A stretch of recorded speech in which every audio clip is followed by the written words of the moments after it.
Alright, what is up friends? It's me back again with a quick little tutorial. This is just my way, of course there's infinite ways, but I sell clothing on Poshmark, and to make the ads, you want to have a good photo, and this is basically just how I polish up my images from my camera to create the actual ads to sell items. So I have this Poshmark blank.psd. I will upload this for you guys to download. It's basically just what I start off with as a template, and two layers, a background and another layer, which will be our image layer. And we're using the layer styles to kind of just, make our cutout job a little bit easier on the eyes. I have a stroke just to really separate the background from the image, and outer glow just to add a little depth. You can see here all the settings. You can go ahead and adjust those to your liking, but it's just a base to start you out with.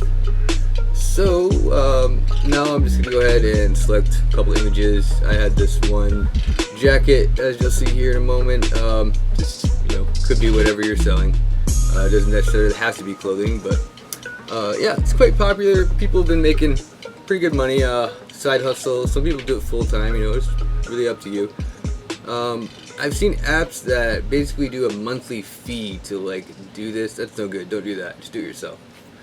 So I got the image, and I'm gonna go to select up here after I adjust some of the tones. Yeah, I forgot I did that. Kind of just make it look like it does in real life. And yes, you can see select and then subject. Now this is Photoshop 2020. I don't know about the previous versions, but at least this year and probably forward will have this. It's a great tool. You can see it pretty much got the entire subject, which is the jacket, obviously. It missed a little on the bottom, so I'm just using the magnetic lasso tool. You could use any number of selection tools. Just get it to your liking. Again, it doesn't have to be perfect. Just make it where you think you're satisfied. Obviously, the more time you put into it, the better it's gonna look.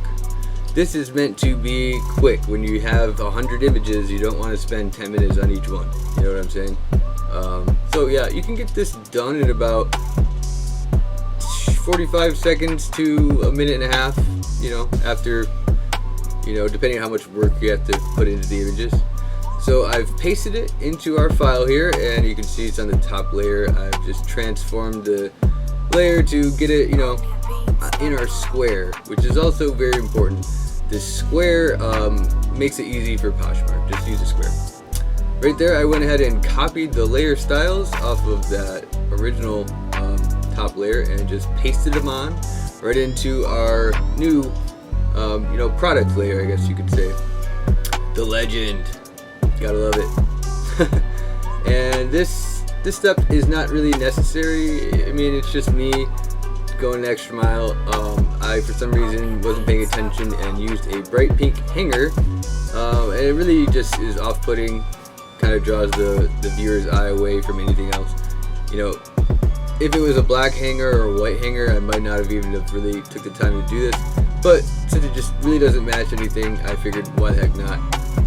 Just use the spot healing tool brush.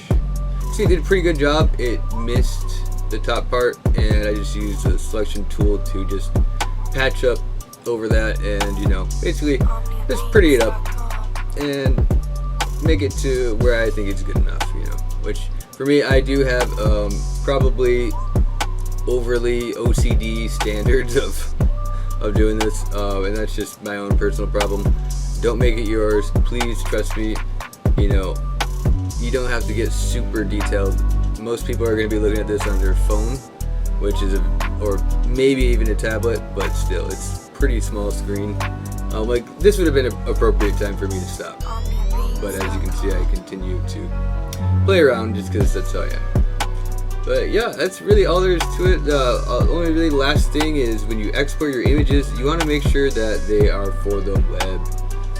Sometimes, people can export them for print or something. The colors are going to be off. I don't know if that really actually happens, but so you can see here, export and then save for web, and then you can adjust the settings. I have the quality turned down a little bit, and I think I changed the image size here.